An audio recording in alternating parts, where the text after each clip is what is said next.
Oráculos que fazem pais sacrificarem os seus filhos.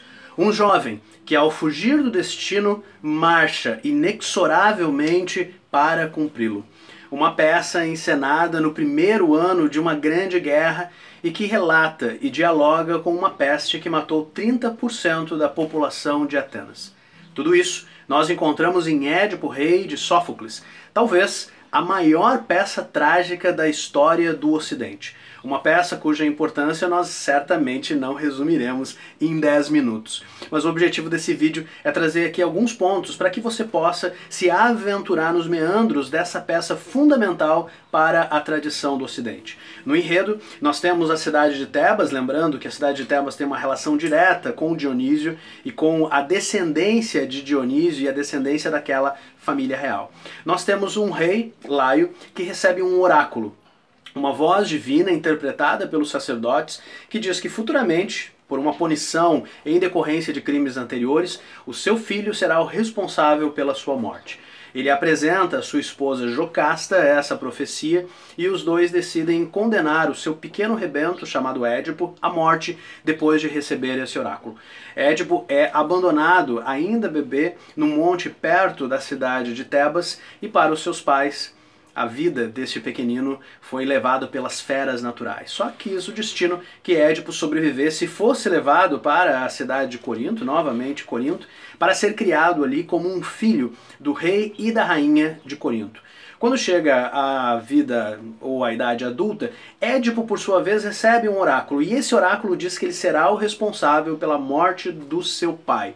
Édipo, querendo fugir desse destino e não sabendo que é adotivo, foge de Corinto e vai em direção à cidade de Tebas. No decorrer desse transcurso e dessa jornada, ele encontra um homem que o desrespeita, começa a brigar com esse homem e acaba matando-o, sem saber que aquele homem é justamente Laio, o seu verdadeiro pai. Édipo segue viagem em direção a Tebas, enfrenta a Esfinge, um monstro que está assolando a população, e como prêmio por essa vitória recebe o trono e a mão da rainha viúva Jocasta, a sua própria mãe. São esses episódios e esses desenlaces que têm a ver, de um lado, com escolha humana, escolha individual, e do outro lado, com destino, oráculo e vontade divina, que a peça de Sófocles vai apresentar. A peça ela inicia depois da realização de todos esses eventos, quando Édipo é rei e tem já 4 filhos com Jocasta, e obviamente não sabe que é o responsável pela morte do pai e pelo casamento com a sua própria mãe. A cidade de Tebas, no enredo da peça, está sendo assolada por uma grande praga, por uma grande peste. A peça abre com isso, pensando que na cidade de Atenas, naquele ano, uma peste, logo depois do início da guerra, levou à morte de mais de 30% da população. Lembrando que agora a cidade de Atenas está em guerra com Esparta. Uma das estratégias de Atenas foi erigir altos muros para se proteger do ataque. Mal sabiam os atenienses que aqueles altos muros seriam justamente os responsáveis pela disseminação da peste, uma vez que os corpos não poderiam ser retirados da cidade. Uma das grandes perguntas que os atenienses estão se fazendo é: onde estão os deuses? Ora, se os deuses nos ajudam e os deuses são os responsáveis pelo nosso bem-estar, pela nossa segurança, como que eles enviam uma peste que mata homens, mulheres, velhos, jovens, crianças e animais? A peça Édipo Rei é um registro dessa primeira reflexão em direção a uma hipótese. E se os deuses, como nós os conhecemos, não existem? E se eles não estão sendo os responsáveis pelas bênçãos e pelas maldições, como a nossa religião apregoa?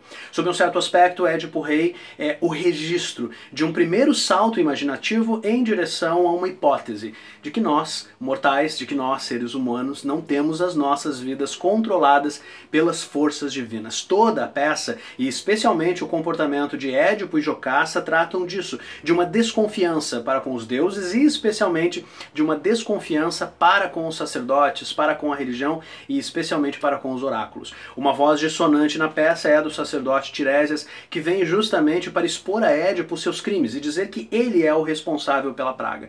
Afinal, consultando um outro oráculo, Édipo obtém a resposta de que a peste não cessará enquanto o responsável pela morte de Laio não for levado à justiça. A partir dali, Édipo acaba instaurando um processo público, um processo jurídico e um processo investigativo para encontrar o culpado, mal sabendo ele que o seu próprio nome e o seu próprio passado atestam a sua culpa. O que nós vemos na peça é o processo investigativo, o processo de julgamento, em que quanto mais Édipo busca por testemunhas, relatos e pistas, mais esses relatos e pistas apontam para ele mesmo.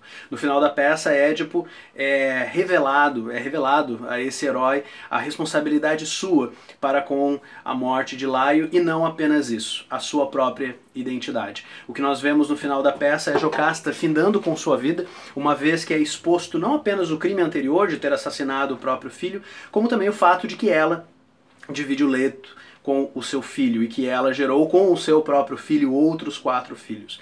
Jocasta, não suportando a revelação desse segredo, tira a sua própria vida. Édipo, não suportando observar a tragédia da sua própria vida e também dos seus filhos, fura os próprios olhos para não ver mais as próprias misérias.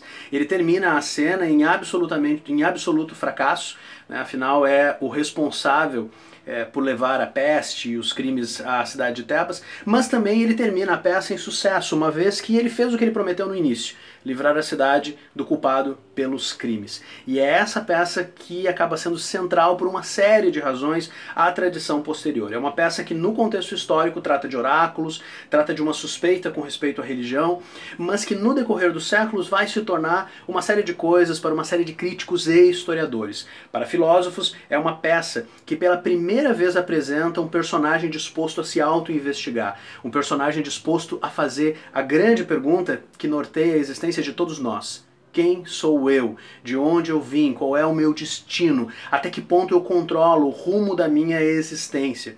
De um ponto de vista religioso, a peça é também central, porque apesar de Sófocles direcionar, né, o enredo para um final em que os deuses existem e os deuses produzem determinadas ações e resultados justos, a peça ela diagnostica uma primeira suspeita no que diz respeito à vontade ou às leis desses próprios deuses. De um ponto de vista psicológico, né, todos nós sabemos que Édipo Rei está na base da psicanálise de Freud. A Freud vai acabar surrupiando dessa peça um dos seus principais tropos, né, em termos de complexo de Édipo, né, aquela suspeita que Freud tem de que em um determinado momento da nossa existência, ainda na infância, nós nutrimos um afeto absolutamente forte e poderoso pelas nossas mães e um determinado antagonismo direto ou indireto para com os nossos pais, algo que seria dramatizado há muito tempo, não apenas em peças como Hamlet, de Shakespeare, mas muito antes, 2500 anos antes, na tragédia de Sófocles. Édipo Rei é também considerada a primeira história de detetive, né, que nós vamos encontrar num longo percurso com um diferencial.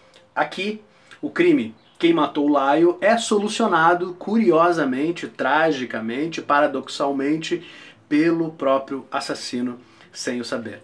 Esse e vários outros aspectos são encontrados nessa peça, que funciona como uma maquinaria poética, textual, dramática, uma maquinaria infernal que demonstra de que modo as engrenagens do destino, as engrenagens da vida, vão pouco a pouco despedaçando, desestruturando, destruindo todas as nossas certezas. Boas leituras e boas aventuras. Voltamos nos próximos vídeos a respeito de As Bacantes de Eurípides e outros detalhes, obras e debates a respeito da literatura greco-latina. Tchau, tchau!